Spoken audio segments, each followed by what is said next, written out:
না না, আমরাই বিশ্বকাপ মানি না, এটা সাজানো নাটক।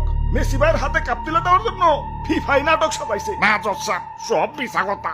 আমার নামে 1 টাকার দুর্নীতি দেখাইতে পারলে আমি পার্লামেন্ট ছেড়ে দেবো। আরে নাটকের কি দরকার, ডাইরেক্ট কাপ তুলে দিলেই তো হয়।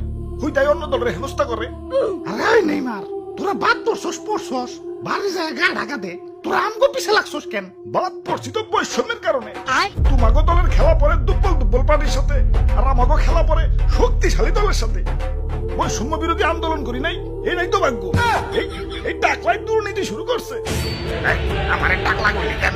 এই অর্ডার এত চিল্লা চিল্লি কালা, এটা কি জসকোট না হাট বাজারের চার দোকান? একবারে গণহারে কিন্তু জেলে ঢুকামো সব তৈরি। জেলে ঢুকাইলে তো সবাই টাকলারে ঢুকাম। অবজেকশন মাই রড, আমার মক্কেল সম্পূর্ণ নির্দোষ। 2 টাকলা একখানে হয়েছে। অর্ডার আমরা কাউকে পার্সোনাল অ্যাটাক না করি।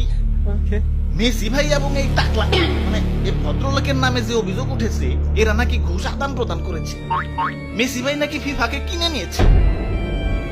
এনাদের পক্ষের উকিল হলো দাদু এবং বিপক্ষের উকিল হলো তুতু ভাই। এই কেসটা কিন্তু খুবই সিরিয়াস, ঘুষগুণ সব পুঙ্খানু ভাবে মাপকে। তাই এইটাই কাম হইব না, ডিজিটাল মিটার লাগবে। নাও শুরু করো। ওরে বাপুরে, আমার মক্কেলের বিরুদ্ধে যে অভিযোগ উঠেছে, সেটা সম্পূর্ণ মিথ্যা। একবার কি চিন্তা করছেন তো সাহেব, ফিফাকে কিনে নিবে? এত টাকা মেসি ভাই কই পাইব? সুতরাং মেসি ভাই ফিফাকে কোনো টাকা দেয় নাই, আর ফিফাও দুর্নীতি করে নাই। হ্যাঁ, তাহলে তো ঠিকই আছে।